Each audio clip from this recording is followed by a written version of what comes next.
नमस्कार, आपका बहुत बहुत स्वागत है। मैं हूं आपके साथ वर्षा शर्मा और रुक करेंगे उत्तर प्रदेश की खबरों की ओर। गोरखपुर में उत्तर प्रदेश के मुख्यमंत्री योगी आदित्यनाथ ने जनता दर्शन कार्यक्रम के दौरान आम लोगों से मुलाकात की और उनकी समस्याएं सुनी। मुख्यमंत्री ने मौके पर मौजूद अधिकारियों को निर्देश दिया कि जनता की शिकायतों और समस्याओं का जल्द से जल्द समाधान किया जाए। इस दौरान बड़ी संख्या में लोग अपनी फरियाद लेकर पहुंचे और सीएम योगी से सीधा संवाद किया। उन्होंने कहा कि सरकार जनता की सेवा और उनकी समस्याओं के निस्तारण के लिए प्रतिबद्ध है।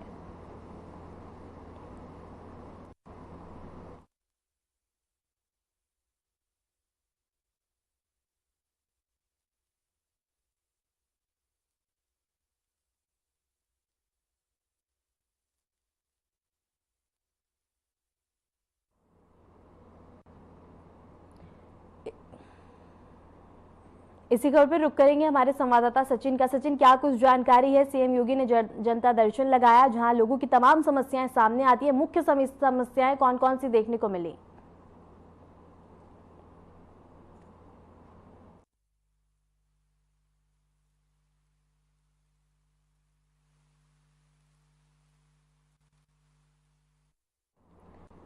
गोरखपुर से एक खबर है जहां सीएम योगी आदित्यनाथ ने जनता दर्शन दरबार लगाया, जहां लोगों की तमाम समस्याएं सुनी। फरियादी अपनी समस्या लेकर सीएम योगी आदित्यनाथ के पास पहुंचे, जहां सीएम ने बता दी कि लोगों से सीधे संवाद किया, उनकी समस्याओं को जाना और अधिकारियों को मौके पे ही तमाम जरूरी दिशा निर्देश दिए ताकि लोगों की समस्याओं का निस्तारण किया जा सके। गोरखपुर से एक खबर है जहां उत्तर प्रदेश के मुख्यमंत्री योगी आदित्यनाथ ने जनता दर्शन दरबार लगाया, जहां तमाम लोग अपनी फरियादें लेकर सीएम के समक्ष पहुंचे और इसके साथ ही उत्तर प्रदेश के मुख्यमंत्री योगी आदित्यनाथ ने मौके पर ही तमाम समस्याओं के निस्तारण के निर्देश दिए और इसके साथ ही आश्वासन दिलाया कि उनकी समस्याएं सरकार के लिए सबसे पहले हैं और इसके साथ ही समय समय पर उनकी समस्याओं को सुना जाता है, जिसके साथ ही बता दें कि अधिकारियों को मौके पर ही निस्तारण के निर्देश दिए जाते हैं। गोरखपुर से एक खबर है जहां बता दें कि फरियादी अपनी समस्याओं को लेकर सीएम योगी आदित्यनाथ के समक्ष पहुंचे। एक बार फिर से रुक करेंगे हमारे संवाददाता सचिन का। सचिन, क्या कुछ जानकारी है? जनता दर्शन दरबार का आयोजन किया गया जहां सीएम योगी आदित्यनाथ के सामने फरियादी पहुंचे और तमाम फरियादें देखने को मिलती है, लेकिन अगर मुख्य समस्याओं की बात करें तो मुख्य समस्याएं कौन कौन सी देखने को मिली? आपको बता दें, मुख्यमंत्री का जब गोरखपुर आगमन होता है, कहीं न कहीं जनता दर्शन के साथ साथ विकास कार्य की योजनाओं का भी कहीं न कहीं निरीक्षण करने के साथ साथ आपको बता दें कहीं मुख्यमंत्री गोरखपुर का आज 2 दिवसीय दौरे पे आए हैं। जो सीएम योगी ने आपको कहीं प्रवासी के दौरान गुना कल्याण मंदिर में जनता दर्शन लगाने के साथ साथ मुख्यमंत्री ने आपको बता बढ़ते हुए नदियों के जल स्तर को लेकर कहीं न कहीं जायजा लिया। अधिकारियों को सख्त निर्देश दिया कि जो बाढ़ प्रभावित क्षेत्र है उस पर सख्त निगरानी किया जाए और बचाव कार्य जो भी हो सके सरकार की तरफ से हर संभव मदद किया जाए। सचिन, अधिकारियों को किस तरह के तमाम जरूरी दिशा निर्देश दिए ताकि लोगों की समस्याओं का जल्द से जल्द निस्तारण किया जा सके? आपको बता दें, बरसात का मौसम चल रहा है। यहाँ पर देखा जाए मूसलाधार बारिश से कहीं न कहीं जो बाढ़ प्रभावित क्षेत्र है, जहाँ बंधों के सटे गांव है, वहाँ पर कहीं न कहीं जल भराव की समस्या होती हुई देखी जा रही है, जिसको लेकर मुख्यमंत्री काफी सख्त तेवर में वहाँ के अधिकारियों को, संबंधित अधिकारियों को सख्त दिशा निर्देश देते हुए कहा कि बाढ़ प्रभावित क्षेत्र बंधे सटे गाँव को राहत सामग्री के साथ समय के उनकी विशेष निगाह स्वास्थ्य संबंधित भी समस्या को देखा जाए। ठीक है सचिन, आपका बहुत बहुत शुक्रिया हमारे साथ जुड़ने के लिए, तमाम जानकारी साझा करने के लिए। सुबह सपा के राष्ट्रीय अध्यक्ष ओम प्रकाश राजभर ने बड़ा बयान दिया। उन्होंने कहा कि बिहार में तीसरा मोर्चा बनाकर चुनाव लड़ने से उनका मंत्री पद को कोई खतरा नहीं है। राजभर ने स्पष्ट किया कि उन्हें मंत्री पद की कोई लालसा नहीं है और जरूरत पड़ने पर वे पिछली बार की तरह इस्तीफा भी दे सकते हैं। बलिया में कार्यकर्ता मीटिंग के बाद मीडिया से बातचीत में राजभर ने कहा कि यूपी में उनका बीजेपी से गठबंधन है, लेकिन अगर 2025 के चुनाव में बात नहीं बनी तो वे अलग मोर्चा बनाकर चुनाव लड़ेंगे। उन्होंने आरोप लगाया कि 2007 में भी बीजेपी ने उन्हें चुनाव लड़ने से रोका था और इसके साथ ही उन्होंने कहा कि सीट हार जाएंगे। राजभर के इस बयान के राजनीतिक गलियारों में नए सियासी समीकरण की चर्चा तेज हो गई है।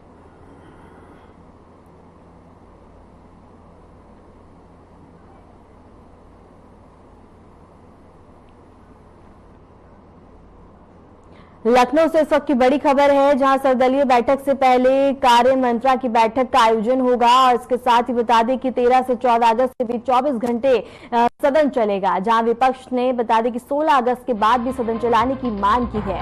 इस वक्त की बड़ी खबर लखनऊ से है, जहां बता दें कि विपक्ष ने 16 अगस्त के बाद भी सदन चलाने की मांग की है। और इसके साथ ही सर्वदलीय बैठक से पहले कार्य मंत्रा की बैठक हुई, जिसमें आगामी विधानसभा सत्र की रूपरेखा पर चर्चा की गई। बैठक में निर्णय लिया गया कि 13 और 14 अगस्त को सदन 24 घंटे चलेगा, ताकि महत्वपूर्ण विधेयकों पर तेजी से चर्चा की जा सके। हालांकि विपक्ष ने मांग उठाई है कि सत्र 16 अगस्त के बाद भी जारी रखा जाए, ताकि सभी मुद्दों पर प्राप्त समय मिल सके। यह गतिविरोध आगे कैसे सुलझेगा, यह देखने वाली बात होगी। और इसके साथ ही बता दें कि सबकी बड़ी खबर है, जहां 13 से 14 अगस्त के बीच 24 घंटे चलेगा सदन। और इसके साथ ही विपक्ष ने 16 अगस्त के बाद भी सदन चलने की मांग की है। लखनऊ से सबकी बड़ी खबर है, जहां बता दें कि लखनऊ से खबर है। और इसके साथ ही बता दें कि सदन चलाने की मांग की गई है। सर्वदलीय बैठक से पहले कार्य मंत्रा की बैठक की गई और तमाम चर्चा की गई, जहां 13 से 14 अगस्त सदन और विपक्ष ने 16 अगस्त के बाद भी सदन चलाने की मांग की है। और अब ये लगातार खींचतान देखने को मिल रही है। और इसके साथ ही विपक्ष का कहना है कि सदन में बोलने के लिए प्राप्त समय मिल सके, समय मिले, इसके लिए ये मांग उठाई गई है। सबकी बड़ी खबर लखनऊ से है, जहां 24 घंटे चलेगा सदन, लेकिन इसी और बीच विपक्ष ने भी अपनी एक मांग उठाई है, जहां 16 अगस्त के बाद भी सदन चलने की मांग की गई है। और इसके साथ ही अब ये मांग के बाद खींचतान देखने को मिल रही है, बयानबाजी देखने को मिल रही है। और इसके साथ ही बता दें कि लखनऊ से सबकी बड़ी खबर है, जहां बैठक से पहले सर्वदलीय बैठक से पहले बैठक का आयोजन और इसके साथ ही बता दें कि तमाम चर्चा की गई। और इसके साथ ही विपक्ष ने एक मांग उठाई है कि 16 अगस्त के बाद भी सदन यूं ही चलना चाहिए। और इसके साथ ही बता दें कि अब बयानबाजी देखने को मिल रही है और इसके साथ ही खींचतान देखने को मिल रही है।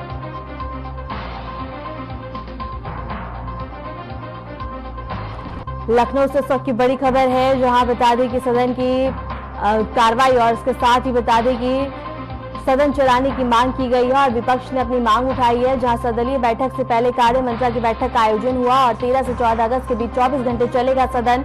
विपक्ष ने 16 अगस्त के बाद भी सदन चलाने की मांग की है, जिसके बाद बता दें कि बयानबाजी का शोर और इसके साथ ही देखने को मिल रहा है। और बता दें कि विपक्ष ने अपनी मांग उठाई है और कहा गया है विपक्ष की ओर से कि प्राप्त समय किसी मुद्दे पे बोलने के लिए मिले, इसके लिए ये मांग उठाई गई है। सबकी बड़ी खबर लखनऊ से है, जहां बता दें कि विपक्ष ने मांग की है कि 16 अगस्त के बाद भी सदन यूं ही चले और इसके साथ ही प्राप्त समय उनको मुद्दे पे बोलने के लिए मिल सके। और सर्वदलीय बैठक से पहले कार्य मंत्रा की बैठक का आयोजन हुआ, जहां बता दें कि 13 से 14 अगस्त के बीच 24 घंटे चलेगा सदन। और इसी बीच विपक्ष ने मांग की है कि 16 अगस्त के बाद भी सदन यूं ही चले। इसी खबर पे रुक करेंगे हमारे संवाददाता अमन प्रधान का। अमन, क्या कुछ जानकारी है? विपक्ष ने अपनी मांग उठाई है कि 16 अगस्त के बाद भी सदन यूं ही चले। देखिए वर्षा, जिस तरीके से बात की जाए, उत्तर प्रदेश में मानसून सत्र का जो अनौपचारिक जो शुरुआत है वो आज से होगी, यानी कि आज सर्वदलीय बैठक होगी। उसके बाद 11 से लेकर 14 अगस्त तक जो ये सत्र है, मानसून सत्र, वो चलाया जाएगा। लेकिन वही विपक्ष की अगर बात की जाए तो विपक्ष ने ये एक अहम जो प्रश्न है वो उठाया, विधानसभा अध्यक्ष से भी मुलाकात की है। उन्होंने साफ तौर पर ये कहा है कि जितने भी जो एजेंडे हैं वो इन जो 3 से 4 दिन का जो वक्त है, यानी कि मानसून सत्र जो 11 से लेकर 14 तारीख तक चलेगा, उसमें जो विपक्ष की मांगे हैं, जो विपक्ष के मुद्दे हैं, जो जनहित के मुद्दे हैं, वो कहीं ना कहीं पूरे नहीं हो सकते, जिसके लिए जो सदन की कार्यवाही है उसको 1 से 2 दिन यानी कि 16 और 17 अगस्त को बढ़ाने की जो अपील है, जो मांग है, वो विधानसभा अध्यक्ष के सामने रखी है। और उससे पहले आज जो कार्य समिति की बैठक है उसको संपन्न होगी, वो भी तो साफ तौर पर ये विपक्ष लगातार मांग कर रहा है कि जो कार्य समिति की बैठक है उसमें ही ये निर्णय ले लिया जाए कि जो मानसून सत्र है उसको 11 से 14 ना करके 11 से लेकर 16 यानी कि जो 15 तारीख जो स्वतंत्रता दिवस का दिन है उसको छोड़ दिया जाए, जो राष्ट्रीय पर्व है उसको छोड़ दिया जाए। और 17 और 16 और 17 यानी कि 2 दिन का जो एक्सटेंशन है वो मिल जाए। क्योंकि अगर बात की जाए पिछले जब मार्च में जो सत्र हुआ था विधानसभा का, तो उसमें कहीं ना कहीं जो सत्र की जो टाइम ड्यूरेशन था वो कहीं ना कहीं बहुत ज्यादा थी। लेकिन विपक्ष के हंगामे की वजह से जो सदन की कार्यवाही है वो पूरी नहीं हो पाई थी। तो कहीं ना कहीं साफ तौर पर जो माता प्रसाद पांडे जो माफ करिएगा जो विपक्षी दल के जो नेता हैं, उन्होंने साफ तौर पर मांग की है कि जो समाज से जुड़े जो मुद्दे हैं, जो आम जनमानस से जुड़े मुद्दे हैं, वो उस पर चर्चा नहीं की जा सकती। क्योंकि अगर बात की जाए 13-14 कोई पूरे 24 घंटे का जो सत्र है वो विधानसभा में आयोजित होगा। क्योंकि कहीं ना कहीं जो ये एक 2047 का जो विजन भारतीय जनता पार्टी और प्रदेश सरकार का जो विजन है 2047 में विकसित प्रदेश बनाने का, तो उसके लिए ये एक दिन का स्पेशल सदन भी आयोजित किया जा रहा है इस बार विधानसभा में। तो कहीं ना कहीं साफ तौर पर विपक्ष की मांग है कि अगर 24 घंटे का विशेष सदन चलेगा और 11 तारीख को सदन की कार्यवाही 1 घंटे बाद ही। ठीक है अमन, आपका बहुत बहुत शुक्रिया हमारे साथ जुड़ने के लिए, तमाम जानकारी साझा करने के लिए। संभल में तैनात चर्चित पुलिस अधिकारी अनुज चौधरी को बड़ा प्रमोशन मिला है। चंदौसी सर्किल के सीओ रहे 2012 बेंच के पीसीए अधिकारी अनुज चौधरी को बता दें कि पद पर तैनात और इसके साथ ही संभल पुलिस अधीक्षक आवास पर आयोजित समारोह में उन्हें यह जिम्मेदारी सौंपी गई है। स्पोर्ट्स कोटे से भर्ती हुए अनुज चौधरी यूपी पुलिस में इस कोटे से बता दें कि पद तक पहुंचने वाले पहले अधिकारी बने हैं और वह इससे पहले संभल हिंसा और होली पर दिए गए एक जुम्मा 52 वाले बयान के चलते सुर्खियों में रहे थे। उनके प्रमोशन को लेकर पुलिस महकमे और स्थानीय लोगों में चर्चा का विषय बना हुआ है।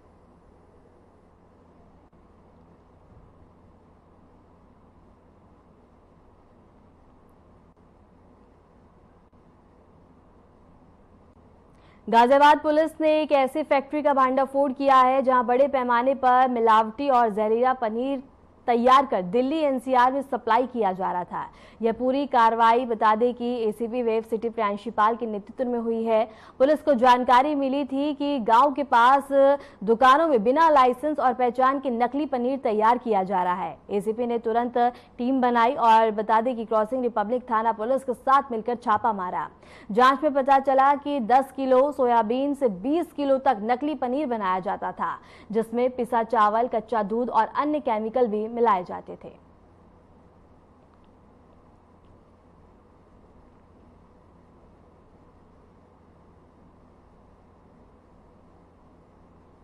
जालौन से एक शर्मनाक मामला सामने आया है, जहां नारी सशक्तिकरण के दावों के बीच महिलाओं की गरिमा को ठेस पहुंचाने वाली घटना हुई। राजकीय मेडिकल कॉलेज उरई के जनरल वार्ड में इलाज के लिए भर्ती एक महिला के साथ देर रात वार्ड बॉय ने दुर्व्यवहार किया। पीड़िता की शिकायत पर पुलिस ने तुरंत कार्रवाई करते हुए आरोपी वार्ड बॉय के खिलाफ मुकदमा दर्ज कर उसे गिरफ्तार कर लिया है। यह घटना उरई कोतवाली क्षेत्र के राजकीय मेडिकल कॉलेज की है, जिसने अस्पताल में सुरक्षा व्यवस्था और महिला मरीजों की सुरक्षा पर गंभीर सवाल खड़े कर दिए हैं। फिलहाल पुलिस पूरे मामले की जांच में जुटी हुई है।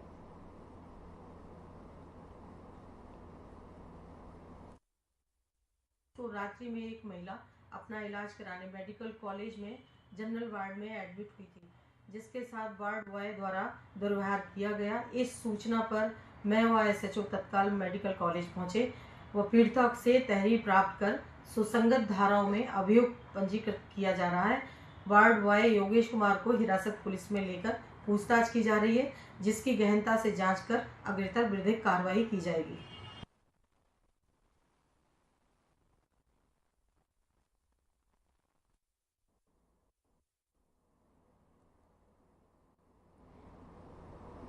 इसी खबर पर रुक करेंगे हमारे संवाददाता मयंक राजपूत का। मयंक, क्या कुछ जानकारी है पूरे मामले को लेकर? आपको बता दूं कि यह पूरा मामला जनपद जालौन के मुख्यालय उरई कोतवाली क्षेत्र के राजकीय मेडिकल कॉलेज का है। यहाँ पर राजकीय मेडिकल कॉलेज में दिखाने आई हुई महिला के साथ एक वार्ड बॉय ने उसके साथ बदसलूकी की है। वहीं मैं आपको बता दूं कि महिला के परिजनों का आरोप है यह। वहीं महिला की शिकायत पर उरई कोतवाली पुलिस ने वार्ड बॉय के खिलाफ मुकदमा दर्ज कर लिया गया है। वहीं इस पूरे मामले की जानकारी सीओ सिटी ने दी है। वहीं सीओ सिटी ने कहा इस पूरे मामले की जानकारी गहनता से की जा रही है। वहीं जांच के बाद विधिवत कार्रवाई की जाएगी। मयंक, पूरे मामले में पुलिस का क्या कुछ कहना है और आगे किस तरह की कार्रवाई की जाएगी? जी बिल्कुल, मैं आपको बता दूं कि जैसे कि जनपद जालौन मुख्यालय और सीओ सिटी ने कहा है कि इस पूरे मामले की गहनता से जांच की जा रही है। वहीं इस पूरे मामले में टीम गठित की गई है। वहीं वार्ड बॉय के खिलाफ मुकदमा दर्ज करके उसे गिरफ्तार कर लिया गया है और आगे की विधिवत कार्रवाई के लिए आदेश कर दिया गया है। ठीक है मयंक, आपका बहुत बहुत शुक्रिया हमारे साथ जुड़ने के लिए, तमाम जानकारी साझा करने के लिए। रुक करेंगे बड़ी खबर की ओर। उत्तर प्रदेश परिवहन आयुक्त की बड़ी कार्रवाई देखने को मिली है। नोएडा में 500 टैक्सी और बसों के परमिट रद्द कर दिए गए हैं। बता दें कि रिन्यूअल न कराए और चालान लंबित होने पर यह कार्रवाई की गई है। शासन का एनजीटी नियमों का पालन करने पर जोर देखने को मिला है। राज्य परिवहन प्राधिकरण की बैठक में यह निर्णय लिया गया। इसके साथ ही बता दें कि 8,322 परमिट प्रदेश भर में निश्चित परिवहन आयुक्त द्वारा। इस वक्त की बड़ी खबर है, जहां बता दें कि बड़ी कार्रवाई और शिकंजा देखने को मिला है। उत्तर प्रदेश परिवहन आयुक्त की बड़ी कार्रवाई देखने को मिली है, जहां नोएडा में 500 टैक्सी और बसों के परमिट रद्द कर दिए गए हैं। चालान लंबित होने पर यह कार्रवाई की गई है और शासन का एनजीटी नियमों का पालन करने पर जोर देखने को मिल रहा है। राज्य परिवहन प्राधिकरण की बैठक में यह बड़ा निर्णय लिया गया है, जिसके बाद बता दें कि इस निर्णय से और इस कार्रवाई से हड़कंप देखने को मिल रहा है। तो सबकी बड़ी खबर है, जहां बता दें कि नोएडा में 500 बसें और टैक्सी को परमिट रद्द कर दिए गए हैं और शासन का नियमों का पालन करने पर अब जोर काफी ज्यादा सख्ती से देखने को मिल रहा है। राज्य परिवहन प्राधिकरण की बैठक में यह अहम फैसला लिया गया है।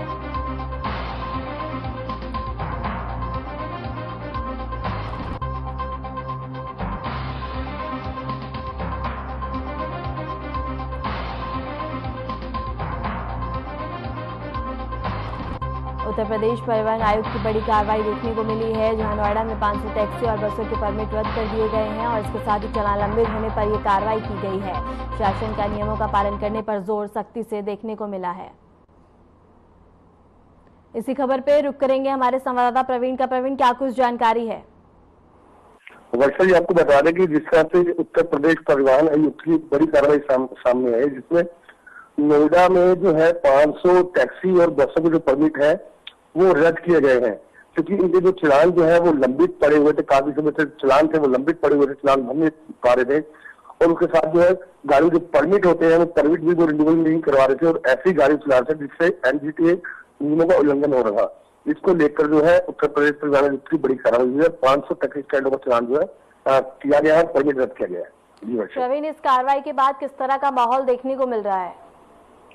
जी, आपको बता दें इस तरह से जो है मतलब जो इस प्राइवेट वाहन वाले जो प्राइवेट वाहन चलाते हैं, स्कूल की जो बसें हैं जिनकी जो चालान लंबित है उन्होंने चालान भरने स्टार्ट कर दिए हैं, क्योंकि जो एनजीटी ने जो इसमें स्कीम चलाई है कि जिनके चालान है वो अगर भरते हैं उनको राहत मिलेगी, लेकिन जो चालान नहीं भरेंगे या परमिट रिन्यूअल नहीं करवाएंगे उन पर बहुत भारी राशि का जो है चालान किया जाएगा। साथ साथ इनकी जो गाड़ियां हैं उनको भी सीज किया जाएगा, जिसको लेकर लोगों में एक डर सा पैदा हो गया है। उसके बाद जो है लगातार एआरटी ऑफिस में अगर अपने गाड़ी को जो परमिट करवा रहे हैं और सामने जो है चालान भर रहे हैं। जी प्रवीण, जिस तरह से ये कार्रवाई की गई है, निर्णय लिया गया बैठक में, लेकिन उसके बाद भी कई ऐसे लोग हैं जो नियमों का उल्लंघन करते हैं। इस किस तरह की ठोस कार्रवाई आगे देखने को मिलेगी ताकि ये जो नियमों का उल्लंघन करते हैं उस पर रोक या कमी देखने को मिले? बिल्कुल, जिस तरह से ये निर्णय लिया गया है उस पर जो एआरटी विभाग के जो एआरटी विभाग का विभाग है उन्होंने जो आदेश दिए हैं कि अगर कोई भी इस नियम का उल्लंघन करेगा उस पर लगातार जो है इस तरह का चालान का चाबुक चलता रहेगा। अगर वो दोबारा भी इस तरह की हरकत करते हैं या चालान नहीं भरते हैं या रिन्यूअल नहीं करवाते हैं परमिट, तो उनकी गाड़ियां जो है सीज की जाएंगी, उसके बाद गाड़ी को छोड़ा भी नहीं जाएगा। ठीक है प्रवीण, आपका बहुत बहुत शुक्रिया हमारे साथ जुड़ने के लिए, तमाम जानकारी साझा करने के लिए। खबर आगरा से है, जहां जगदीशपुरा थाना क्षेत्र के मगई इलाके में पुलिस और एक इनामी बदमाश के बीच मुठभेड़ हुई। पुलिस की जवाबी कार्रवाई में 10,000 का इनामी बदमाश गोली लगने से घायल हो गया। मुठभेड़ उस वक्त हुई जब पुलिस चेकिंग के दौरान एक संगी स्कूटी सवार को रोकने की कोशिश कर रही थी।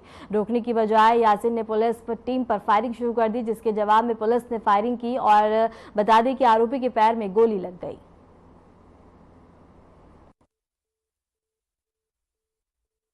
सर, जगदीशपुरा में क्या घटना हुई? सर देखिए, मुखबिर खास से सूचना प्राप्त होती है 10,000 का इनामी है जगदीशपुरा में चोरी कारित कर सकता है। जैसे ये सूचना प्राप्त होती है जगदीशपुरा टीम तुरंत एक्टिव होती है और जगदीशपुरा पथौली नहर मार्ग पे चेकिंग लगाई जाती है। जब एक संदिग्ध व्यक्ति को रोका जाता है जो कि नीली स्कूटी से होता है, तो वह न रोक के भागने की कोशिश करता है। टीम के द्वारा उसका पीछा किया जाता है और वह व्यक्ति उतर के भागने लगता है और पुलिस के ऊपर जान से मारने की नियत से फायर करता है। इस पर पुलिस के द्वारा आत्मरक्षार्थ फायर किया गया, जिससे उसके पैर में गोली लगी है। व्यक्ति को अस्पताल भर्ती कराया जा रहा है। उसका जब उससे नाम पूछा गया तो उसने अपना नाम मोहसिन बताया और बताया कि उसने पूर्व में भी चोरी कार्य की है। बाद इलाज उससे विस्तृत पूछताछ की जाएगी।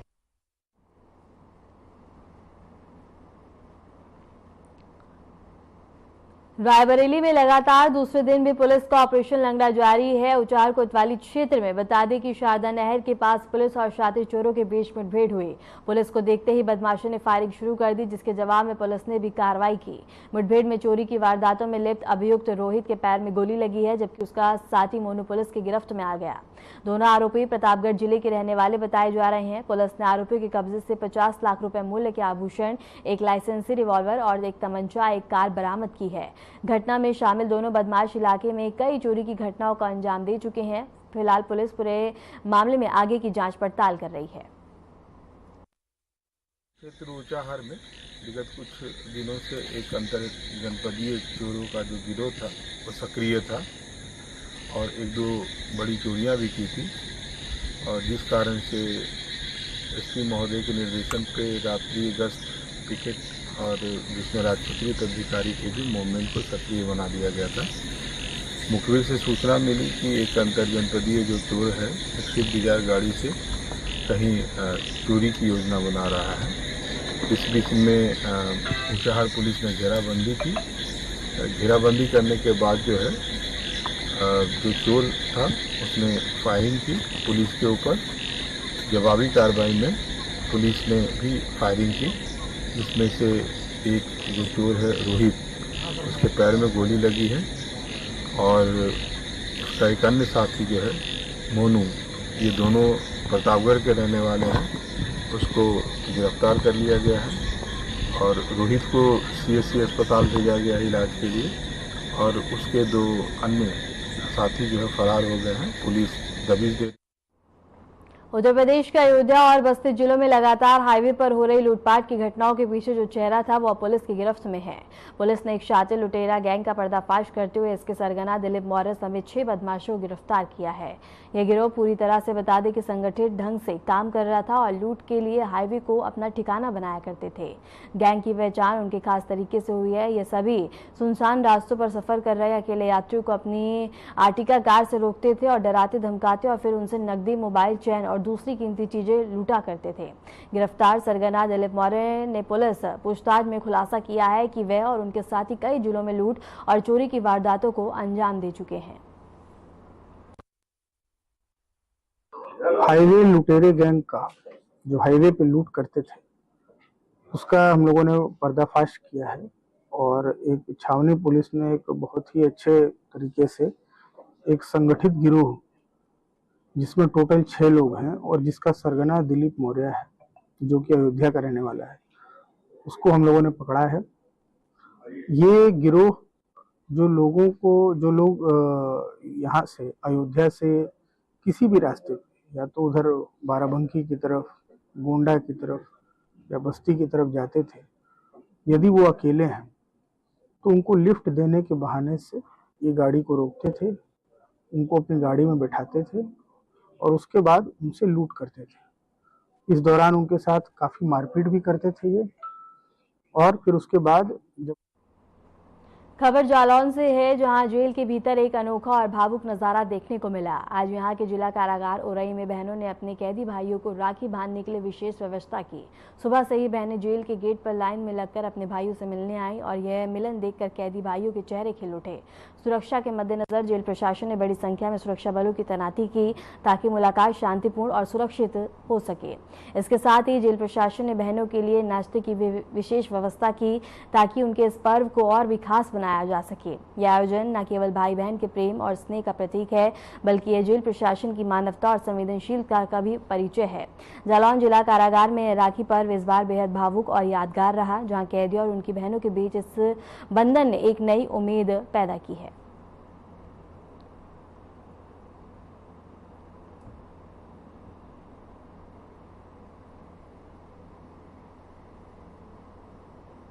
प्रयागराज में गंगा और यमुना नदियों के जलस्तर में कमी दर्ज की गई है। जलस्तर घटने से क्षेत्रों में बाढ़ का खतरा फिलहाल कम हो गया है, जिससे स्थानीय लोगों ने राहत की सांस ली है। प्रशासन ने हालांकि एहतियातन निगरानी रखने के निर्देश दिए हैं ताकि किसी भी आपात की स्थिति में तुरंत कार्रवाई की जा सके।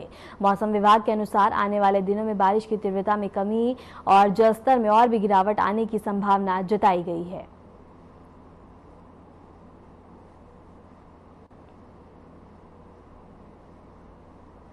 मुरादाबाद में रामगंगा नदी का जलस्तर बढ़ने से शहर के कई इलाकों में बाढ़ जैसी स्थिति बन गई है। नदी के जलस्तर में तेजी से हुई बढ़ोतरी के कारण निचले क्षेत्रों में पानी भर गया है।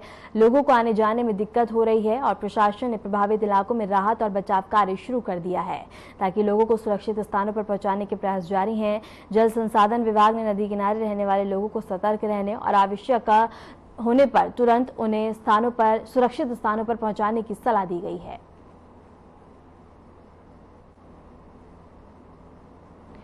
फिलहाल के लिए उत्तर प्रदेश की खबरों में इतना ही। नमस्कार।